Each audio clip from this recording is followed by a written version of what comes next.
హల్లెలూయా. చాలా మంది ఏమంటారంటే ఆ దేవుడు గొప్పోడండి, చేసేస్తాడండి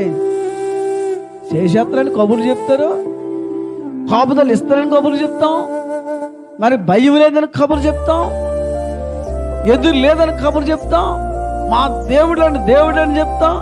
కానీ చిన్న సమస్య రాగానే ఏమనిపిస్తామని తెలుసా, అవుతుంది అవడం పిరికితనం.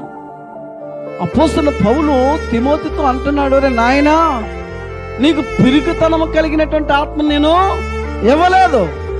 పిరికితనం కలిగించే ఆత్మ ఎవరో తెలుసా? ఎవరు? దురాత్మ, సైతాన్ని నీకు పిరికితనాన్ని పెడుతుంది. దేవునికి స్తోత్రం. ఇది నువ్వు చేయగలవా? ఇది నువ్వు వెళ్ళగలవా? ఇది నువ్వు ఎత్తగలవా? ఇది నువ్వు తీసుకోగలవా? ఇది నువ్వు చేయగలవా? ఇది నువ్వు ఇక్కడికి పరిగెట్టగలవా? అది అవుతుందా? దేవునికి స్తోత్రం. హల్లెలూయా.